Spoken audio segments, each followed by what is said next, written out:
Tak ahojte. Dneska sa pozrieme na priamočiaru pílu od Parksideu. Konkrétne sa bude jednať o 20W model PSS PA20Li A1 z rady Performance. Táto pílka ponúka nastavenie výkyvu v 4 stupňoch, čo si neskôr aj ukážeme v praxi. Tu si môžete všimnúť dve LED diody, ktoré slúžia na podsvietenie. A samozrejme rýchlo upínací mechanizmus, ktorý už je dneska asi štandardom. Musím povedať, že tento plastový kryt dosť zavadzia pri výmene plátkov. Teraz si ukážeme, ako výkyvný mechanizmus vlastne funguje. Začneme s nastavením 0, čo znamená, že rez bude bez výkyvu pílového plátku a tým pádom bude hladší a čistejší.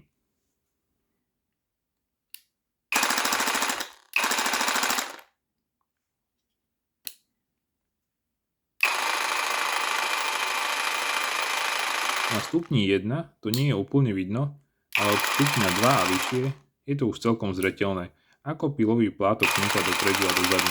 Tým dosiahnete vyšší rezný výkon, no za cenu väčšieho vytrhávania materiálu. Teraz si môžete všimnúť, že LED diody majú dobeh pár sekúnd. Čo sa rýchlosti týka, tak si môžete zvoliť pomedzi 6 stupňov a jedného automatického režimu. Maximálne otáčky sú až 3800 otáčok za minútu. Zdvih je 26 mm. Len pre predstavu, pri tejto píle je rezný výkon 1,65 m za sekundu. Pri 12V rade je to iba 0,84 m za sekundu. Ak to porovnáme s 20V radou, ktorá nie je Performance, tak tam je rezný výkon 0,9 m za sekundu. Čiže rozdiel je medzi radou Performance a nie Performance verziami. Táto pílka ponúka funkciu odfukovania pílin, čo funguje celkom dobre. Neskôr si to ukážeme aj v praxi. Táto páčka slúži na uvoľnenie klznej dosky, vďaka čomu si môžete nastaviť požadovaný uhol. Občas sa mi pri pílení stávalo, že sa mi to samo uvoľnilo. Ale ak potrebujete meniť často uhly, je to samozrejme oveľa lepšie ako skrutky. Uhly sú rovnaké do oboch smerov, čiže plus minus 22,5 stupňa a plus minus 45 stupňov. Pílka sa samozrejme dodáva aj s paralelným dorazom, ktorý je úplne rovnaký ako majú ostatné priamočiare pílky od Parksideu. Tu sa dostávame k ďalšej výhode tejto pílky, samozrejme okrem brushless motora, ktorý je už štandardom pre radu Performance a myslím, že k tomu netreba viacej hovoriť. Veľká výhoda je, že klzná päťka je odliatok a nie výlisok, ako je to pri ostatných, či už 20V alebo 12V verziách priamočiarých píl od Parksideu. Vďaka odliatku má paralelný doraz oveľa menšiu vôľu v drážkach, než je to pri výlisku. V balení nájdete samozrejme aj odsávací adaptér s redukciou. Ďalšie prekvapenie je, že na rozdiel od ostatných performance strojov od Parksideu výrobca udáva pracovnú teplotu od minus 20 do 50 stupňov. Tak konečne. Váha tejto pílky s 2A batériou je zhruba 2000 G. Bez batérie je to 1600 G, čo je len 200 G viac ako váži 12V verzia. Teraz sa pozrieme na čistotu rezov pri rôznych nastaveniach výkyvu. Začneme s nastavením bez výkyvu.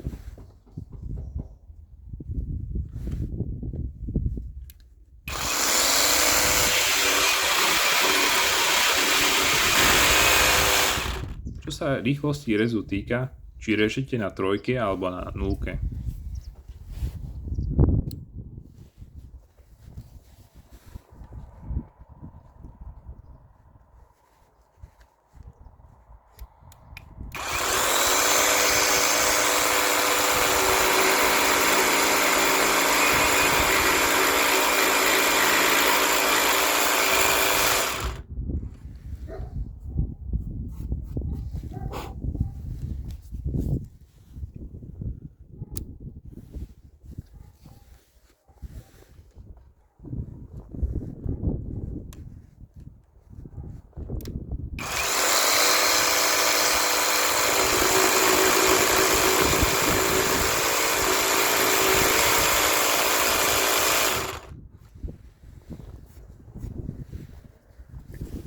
Teraz si dáme posledný stupeň a pozrieme sa na výsledok.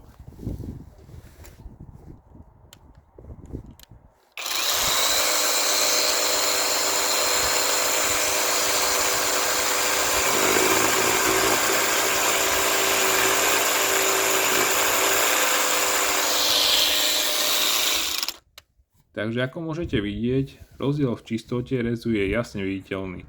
Komu vadia neodfúknuté piliny, je to dobre vidno aj spredu.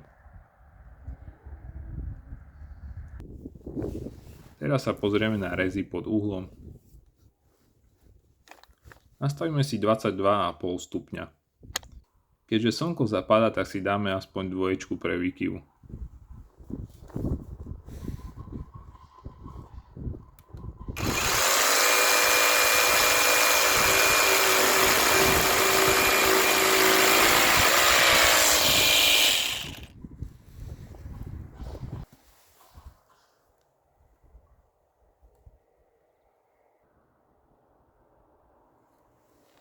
Takže uhlomer nám ukazuje 67,3 stupňa. Ak si odratáme 90 stupňov, dostaneme výsledok minus 22,7 stupňa. Odrátanie 90 stupňov musíme urobiť kvôli tomu, že uhlomerom meriame uhol od horizontálnej roviny, kdežto pilka nastavuje uhol od vertikálnej roviny. Každopádne výsledok je super. Teraz si nastavíme rovnakých 22,5 stupňa, ale do opačnej strany.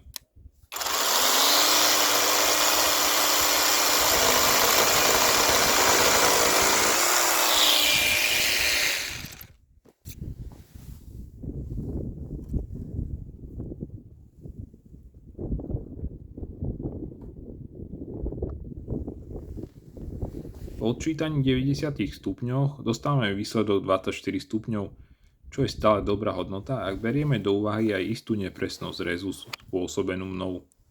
A na záver si dáme ešte jeden 45 stupňový uhol.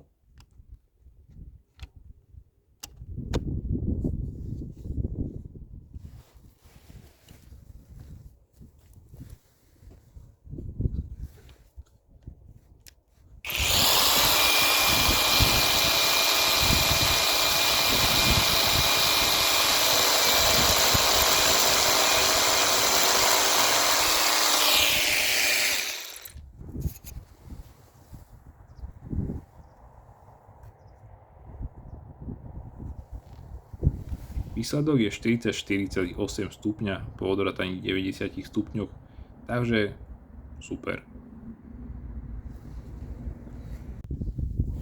Ak vás zaujíma výdrž na jednu 2A batériu, tak si to teraz otestujeme. Budeme rezať dosky s rozmerom 2x7,5 cm. Batéria je plne nabitá, výkyv nastavíme na 3 a rýchlosť bude na stupni 6.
Teraz si môžete všimnúť, aký je rozdiel, ak máte funkciu fúkania zapnutú alebo vypnutú.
Tak batériu sme konečne vybili. Podarilo sa nám narezať 117 kúskov, čo znamená 1755 cm2. Na záver si zmeráme ešte hlučnosť pri najnižšej a najvyššej rýchlosti. To, že pes a sused nespolupracujú, to vadiť nebude. Ak by vás zaujímala recenzia tohto hlupomera, tak vpravo hore nájdete odkaz. Tak zmeráme si hluk pri maximálnej rýchlosti.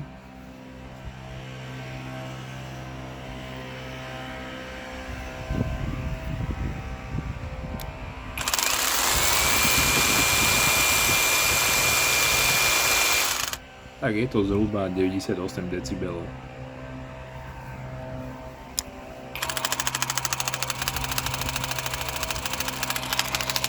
Pri najnižšej rýchlosti je to približne 80 decibelov. To by bolo na dnes odo mňa všetko.